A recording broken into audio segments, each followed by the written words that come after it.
So, every Chinese New Year, I go back home to meet my family. And one of the people I look forward to meeting for the most is my grandmother. She's 88 years old this year. And recently, her memory has been deteriorating. It's gotten so bad to the point that she can't remember if she showered in the morning. So there I was one night with my cousins, and we were driving her home. And she asked me if she's given me my red packet, my hong bao, which is fine. It's a perfectly legitimate question to ask, except that she asked the same question 5 times within the span of 10 minutes. And me, being frustrated and impatient, pointed it out to her. Do you know that's the 6th time you've asked me? Have you ever seen the look of realization flash across someone's face? It's like their eyes glaze over, and it's always accompanied by a really heavy silence. So after a while she speaks. My grandmother, who's 88 years old, she asked me if I want to get a drink, like alcohol drink. This is not normal Chinese grandmother behavior. So I freak out. I was like, are you okay? And she says, there's so many things I cannot remember. Can we spend some time together now?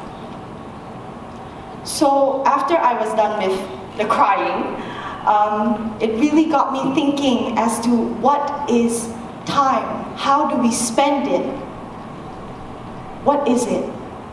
The first thing that comes to my mind is seconds, minutes, hours, but that doesn't really tell us what time is now, does it? Because it's measuring something.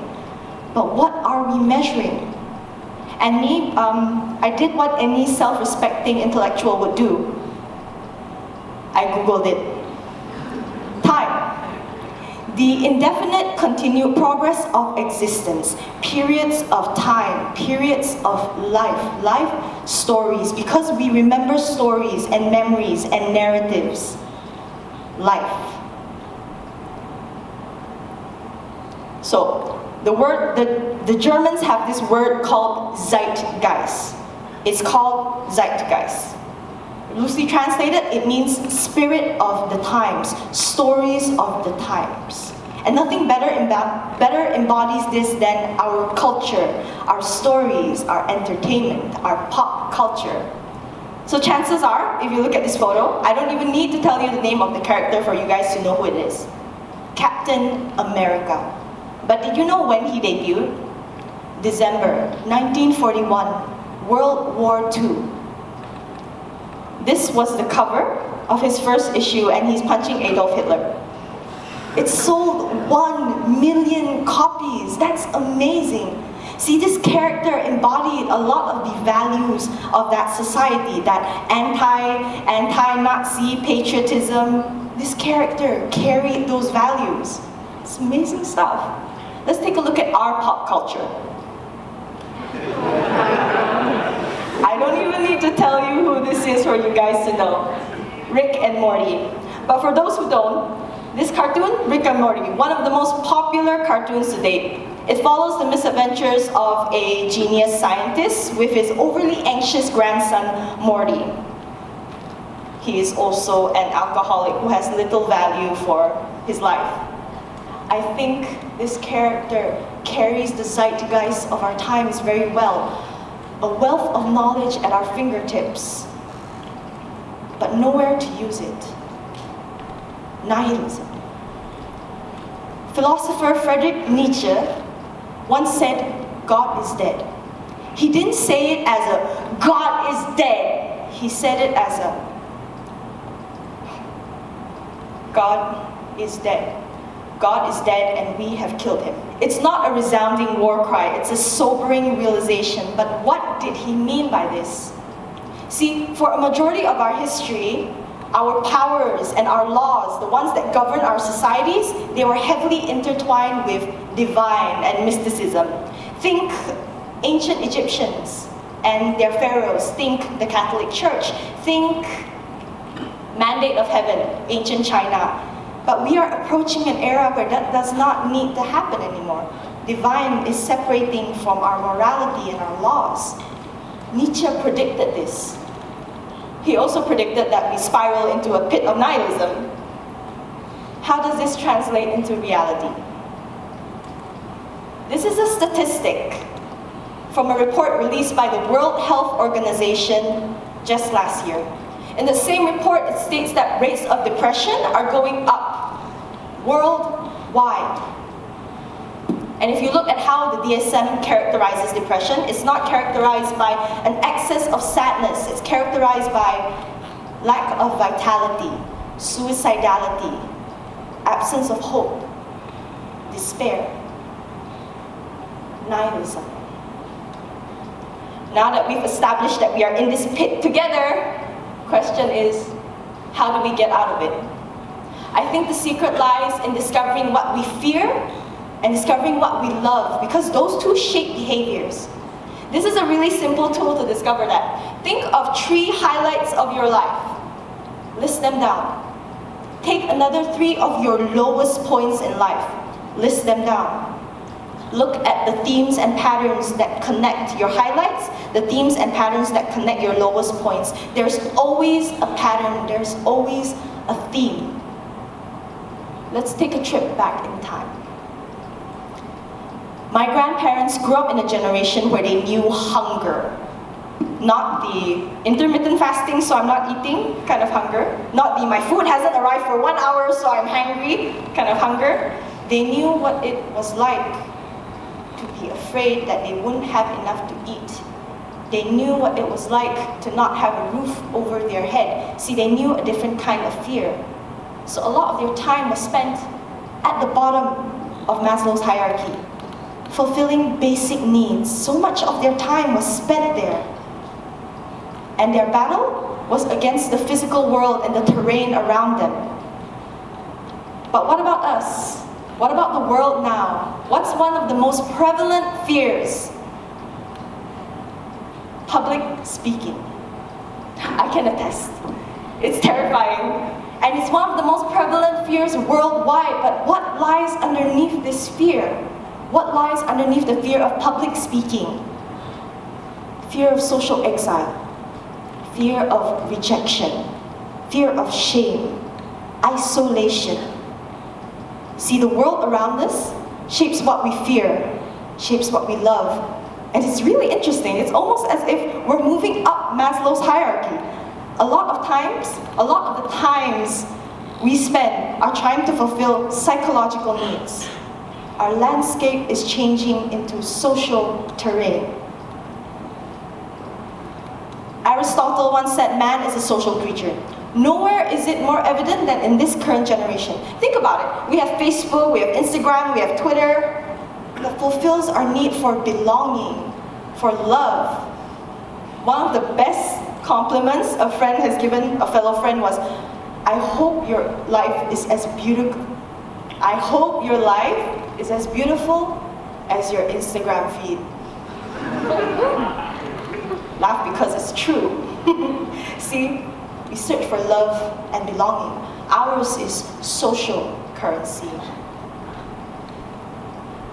I think this quote from Tupac Shakur really captures the spirit of our times. Death is not the greatest loss in life. The greatest loss is what dies inside of us while we are still alive. We are a generation where ideals can come to life. And I know millennials and this current generation, we get a lot of flack for being lazy and entitled, and that's why rates of job hopping are so high. But there's a kernel of truth to it, yes, but it's way too simplistic a view. See, a recent study published, it said that millennials look for social impact in their work. They crave meaning, and that's why work culture is so important. It's because we've tasted different fears. We want different things. Ours is social currency. This shows in our movements. Hashtag Black Lives Matter, hashtag Me Too, that stainless straw thing we had a while back. See, this is an exciting age to be in. This is an exciting age because we are a generation with enough time to test our ideals. Because time turns ideals into action, and action turns ideals into fruition. We have enough time. we have enough means to connect. Because I'll tell you straight up, ideas are useless. Can't believe I said that on a TEDx stage. Ideas are useless alone. Isolation is the dream killer, but we are a generation that's so connected. I can take my phone, connect with someone at the other edge of the globe. This is a generation that's ripe for collaboration, and that's why this is an age where ideals can come to fruition. This is another quote, and that I think really captures the zeitgeist of our generation. Love is just a tool to remind us who we are and that we are not alone when we're walking in the dark. Macklemore, what does this mean? Love is an ideal. And we look for ideals in each other because love cannot exist in a void.